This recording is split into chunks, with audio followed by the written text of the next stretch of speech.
Hello students, good morning. So once again welcome to the channel.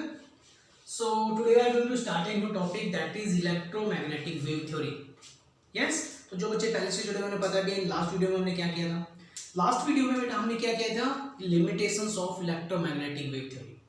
Yes, हमने उससे पहले पढ़ा इलेक्ट्रोमैग्नेटिक वेव थ्योरी की characteristics, wavelength, frequency, velocity, wave number. Yes, but electromagnetic wave theory failed on some points. और कौन कौन से points थे कि that theory could not explain the photoelectric effect. That theory could not explain the black body radiation. Yes, कि वो black body radiations के बारे में explanation नहीं दे पाई हमें, photoelectric effect के बारे में नहीं बता पाई. Yes, heat variation के बारे में नहीं बताया, heat variation और line spectra of some elements. Okay? तो ये कुछ पॉइंट्स के ऊपर वो एक्सप्लेनेशन नहीं कर पाई थ्योरी, तो हमें एक नई थ्योरी की रिक्वायरमेंट हुई. तो that's why a new theory came, that is Planck's quantum theory given by Max Planck in 1900. Okay, given by Max Planck in 1900. What he said about the theory, what he said about the nature of light, means ये दो theory में हमने starting की थी, दो theory में बताने क्या वाली है. ये दो थ्योरी से हम बात करने वाले हैं कि what is the nature of light, कि एग्जैक्टली लाइट का नेचर क्या है ना. तो इलेक्ट्रोमैग्नेटिक वेव थ्योरी ने में क्या बताया कि किसी भी सोर्स से जब एनर्जी निकलती है तो वो रेडिएशन की फॉर्म में आती है ना, और वो रेडिएशन वेव्स की फॉर्म में निकलती है. तो ये थ्योरी में क्या बता रही है कि फर्स्ट पॉइंट कि अगर इसकी पोस्टुलेट की बात करें कि द रेडिएशन इमिटेड और absorb from any source not continuously, है ना. पिछले थ्योरी ने क्या बताया था हमें, वेव थ्योरी ने, कि जो रेडिएशन है कंटिन्यू रिलीज होती है. इस थ्योरी ने क्या बोल दिया, नॉट कंटिन्यूअसली बट डिसकंटिन्यूअसली,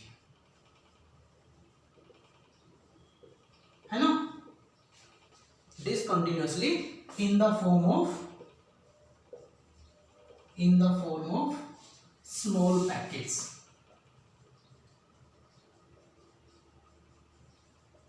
Yes, कि जो इलेक्ट्रोमैग्नेटिक वेव थ्योरी थी वो तो हमें क्या बता रही थी कि रेडिएशन कंटिन्यू रिलीज होती है. इसने क्या बोला कि जो रेडिएशंस हैं वो कंटिन्यू रिलीज नहीं होती. मान लीजिए दिस इज आवर सोर्स, तो जो रेडिएशंस हैं वो छोटे छोटे टुकड़ों में रिलीज होती है, ऐसे कट के, ऐसे छोटे छोटे पैकेट्स की फॉर्म में आ रही है. तो उन स्मॉल पैकेट्स को क्या बोला, क्वांटम, क्वांटा और क्वांटम. यस, उन स्मॉल पैकेट्स को क्या बोला उसने, क्या बोल दिया, क्वांटम या फिर quanta. And in case of sunlight these are known as photons. इन्हीं क्वांटम्स को क्या बोलते हैं, फोटॉन्स. अंडरस्टैंड. तो पहला पोस्टुलेट उसने क्या बताया कि जो एनर्जी रिलीज होती है किसी भी सोर्स से वो डिसकंटिन्यूअसली होती है in the form of small packets, कि छोटे छोटे पैकेट्स निकल कर आते हैं, छोटे छोटे टुकड़ों में निकल कर आते हैं. उन छोटे टुकड़े को क्या बोलते हैं, quantum. And in case of sunlight, if our source is sun, then that radiations are known as photons, then small packets are known as photons. Okay, energy of each photons or quanta depends directly proportional, depends या proportional to the frequency. साथ में ये चीज बोल दी उसने कि जो energy है हर एक क्वांटम की वो किसके डायरेक्टली प्रोपोर्शनल है, फ्रीक्वेंसी. फ्रीक्वेंसी हम किससे रिप्रेजेंट करते हैं, न्यू से. यस, और डायरेक्टली प्रोपोर्शनल का साइन हटा के हमने क्या लगा दिया, E is equal to H nu, where H is the Planck's constant. H is our Planck's constant, whose value is 6.626 into 10 raised to power minus 34 joules. Second. ये हमें याद रखनी है क्योंकि बहुत सारे न्यूमेरिकल क्वेश्चंस में हमारी ये वैल्यू यूज होगी, तो इस वैल्यू को आपको याद रखना है। Okay, joules second, this is the value of Planck's constant. तो ये energy of each quantum is directly proportional to frequency, directly proportional to E is equal to h nu. Yes, second postulate. और third postulate उसने क्या बोला कि total energy release और absorb, कितनी energy release होगी कितनी एनर्जी एब्जॉर्ब होगी। टोटल एनर्जी रिलीज और एब्जॉर्ब बाय एनी सब्सटेंस, कि कोई भी सब्सटेंस टोटल कितनी एनर्जी एब्जॉर्ब करेगा कितनी एनर्जी रिलीज करेगा, that depend on the number of photons strike, कितने नंबर ऑफ फोटॉन्स उस सब्सटेंस से टकराए हैं या कितने नंबर ऑफ फोटॉन्स उससे रिलीज हुए हैं। Okay, so E is equal to NH nu. तो N क्या है यहाँ पर हमारा, number of photons, number of photons, कितने नंबर ऑफ फोटॉन्स उस सब्सटेंस या किसी भी ऑब्जेक्ट के साथ आकर टकराए हैं, एब्जॉर्ब किए उस सब्सटेंस से। ठीक है, चलिए एग्जांपल लेते हैं इसके ऊपर। देखिए, मान लिया कि हमारे पास कोई एक ऑब्जेक्ट है, आयरन ऑब्जेक्ट, हमने इसको सनलाइट की प्रेजेंस में रखा, दिस इज आवर सन। अब हमें पता है कि जो एनर्जी छोटे छोटे पैकेट्स की फॉर्म में आ रही है, कि पहला पैकेट निकल कर आया इस तरीके से, और इसको हम लोगों ने रखा 10 मिनट्स के लिए, और मान लीजिए इस 10 मिनट्स के अंदर इस ऑब्जेक्ट के ऊपर टोटल 100 फोटॉन्स टकराए। कितने फोटॉन्स टकराए, 100। अगर हम यही केस दोबारा लें, अब वही चीज हमने फिर से रिपीट की, छोटे छोटे पैकेट्स आके इस ऑब्जेक्ट से टकराए। अब हमने इस ऑब्जेक्ट को रखा 1 घंटे के लिए, और इस 1 घंटे में जो फोटॉन्स टकराए वो आगे टकराए इसके साथ 1000। तो किस केस में इस ऑब्जेक्ट ने ज्यादा एनर्जी एब्जॉर्ब की, इन दोनों केसेस की अगर बात करें तो ऑब्वियसली इस केस के अंदर, क्यों, क्योंकि नंबर ऑफ फोटॉन्स ज्यादा टकराए हैं। सो टोटल एनर्जी रिलीज और absorb by any substance that will be equal to number of photons, कि कितने नंबर ऑफ फोटॉन्स टकराए हैं। ओके, आया पॉइंट यहां तक समझ में। चलिए नेक्स्ट पॉइंट पर बात करते हैं।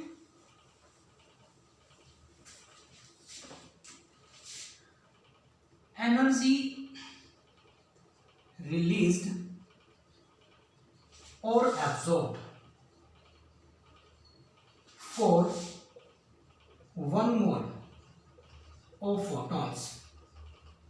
अगर हम फोटॉन्स को 1 मोल लेकर चले, दैट मीन्स कि E is equal to N naught H nu. N की वैल्यू क्या रखी हमने, 1 मोल। 1 मोल में हमारे पास नंबर ऑफ N नॉट क्या होता है, अवोगाड्रो नंबर है ना, मीन्स N नॉट क्या हमारे पास 6.026 into 10⁻23, 6.22, that is number of atoms. इसी को बोलते हैं 1 मोल।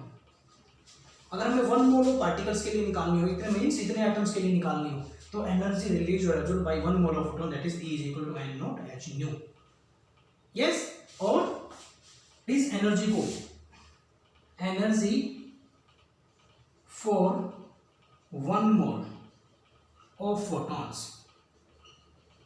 या released या absorbed by 1 mole of photons is called 1 Einstein energy। Einstein के नाम पे दिया हुआ इसको नाम,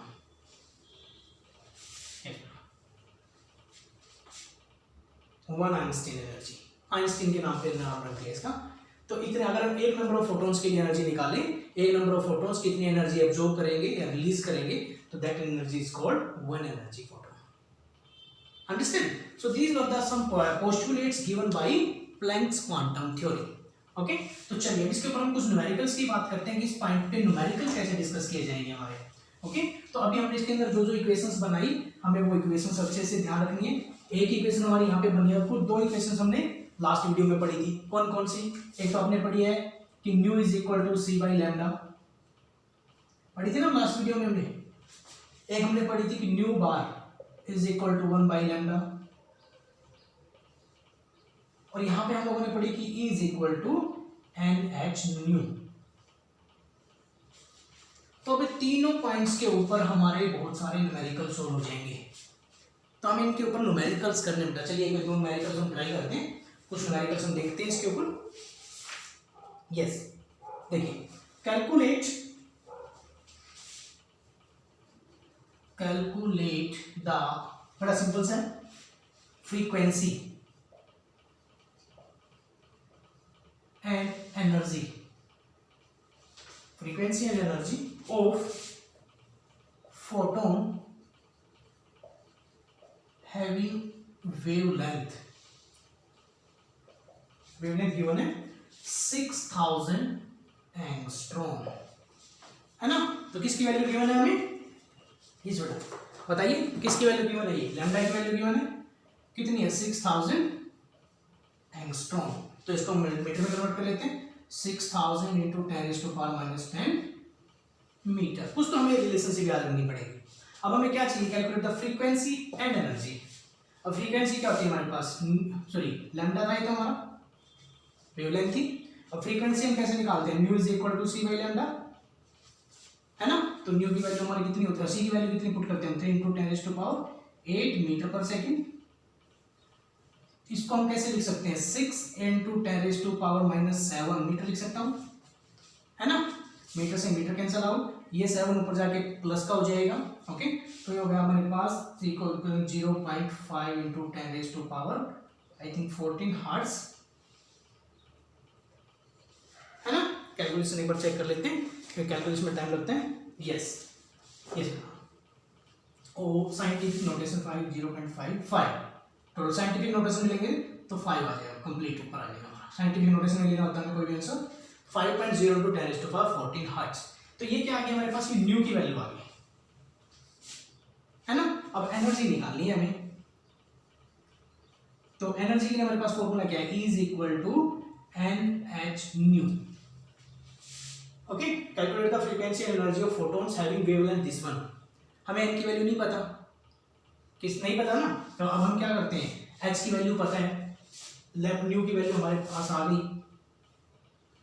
किसके लिए निकालते हैं, 1 फोटोन के लिए निकालते हैं, फिर 1 मोल के लिए एनर्जी फॉर, यहाँ पे 1 फोटोन, यहाँ पे 1 फोटोन था, तो हमें निकालनी है n की वैल्यू। तो E is equal to 1 into 6.626 into 10⁻34 into nu आ गया हमारे पास 5.0 इंटू 10⁻14 एसेट। ये था हमारे पास जूल्स सेकेंड। अब इस क्वेश्चन को आप अपना मल्टीप्लाई सोल्व कर लो। यहाँ पे हम जो भी पॉइंट हटाना, पॉइंट हटाओ, -34 है, ये प्लस का 14 है, तो 10⁻20 तो वैसे ही बच गया हमारा। इसको 1 इनको मल्टीप्लाई करो, टोटल 6.62 को 5 से मल्टीप्लाई करें, आगे जो भी आंसर आ रहा है मैं आंसर लिख देता हूँ डायरेक्ट। तो हमारा आंसर आ रहा है दैट इज 3.31 इंटू 10⁻⁻19 जूल। तो ये हमारा आंसर आ गया। देखिए माइनस के 34 है, प्लस के 14 है, 20 तो वैसे ही बचा, जब साइंटिफिक नोटेशन में लेकर आए तो एक और पॉइंट कम हो गया हमारा, 3.31 into 10⁻⁻19 joule. So in this way we have to solve the numericals by using these 3 equations. इन तीनों इक्वेशंस का यूज करने से ही हमारे बहुत सारे क्वेश्चन सॉल्व हो जाएंगे। अंडरस्टैंड? तो चलिए एक क्वेश्चन और ट्राई करते हैं।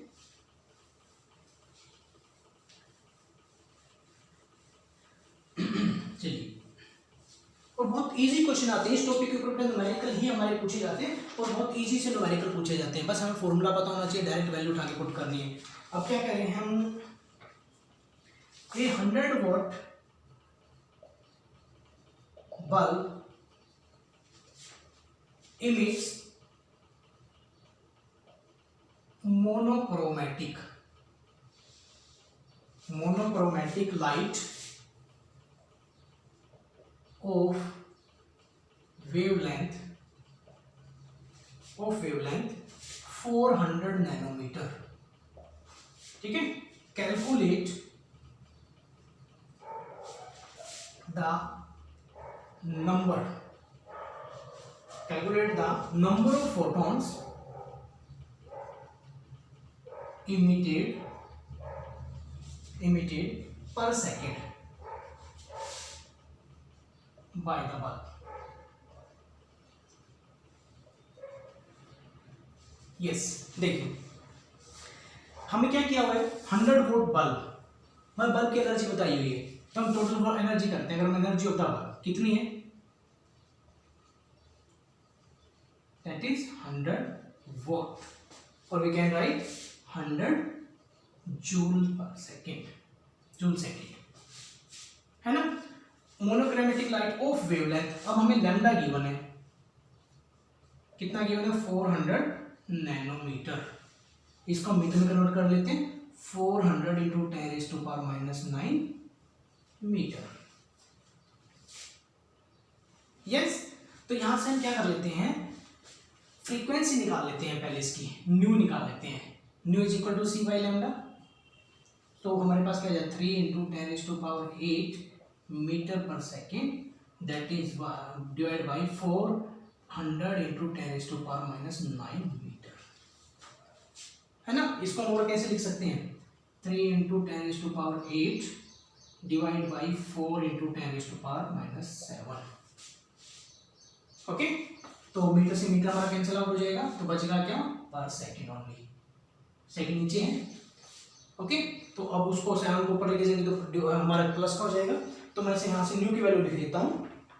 तो बेटा न्यू आ रहा है हमारे पास, हाँ, तो 4 3 4 7 28, 7 पॉइंट बचा हमारे पास 2 4 7.4 इंटू 10⁻14 हर्ट्ज, ये आएगी हमारे पास न्यू की वैल्यू। तो न्यू से हम क्या करेंगे, एच की वैल्यू और ई की वैल्यू निकाल लेंगे। ई हमारे पास आ जाएगा NH न्यू, है ना। फॉर 1 फोटोन के लिए हम निकाल लेते हैं, फॉर 1 फोटोन,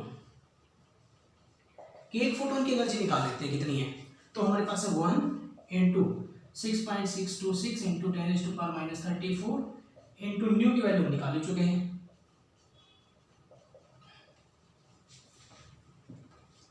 यस, तो यहां से हमने क्या निकाल लिया, ई की वैल्यू निकाल ली, ई की वैल्यू निकाल लेते हैं। तो ये हमारे पास है टोटल 4.969 इंटू 10⁻⁻90 जूल। ये किसकी एनर्जी आ गई, एक फोटोन की। पूरे बल्ब की एनर्जी कितनी है, 100 जूल पर सेकेंड। तो उसमें से हमें बताना है क्या, नंबर ऑफ फोटोन्स कितने रिलीज होंगे, नंबर ऑफ फोटोन्स निकाल लो, टोटल एनर्जी की नंबर ऑफ फोटोन्स, है ना। कैसे निकालेंगे, total energy that is 100 joule divide by energy of 1 photon, एक फोटोन की एनर्जी से डिवाइड कर दो,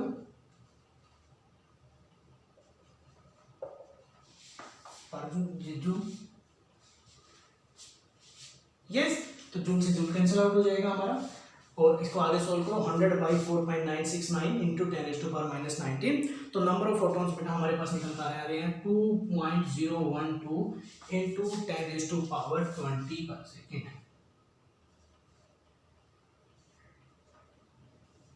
दिस इज आवर,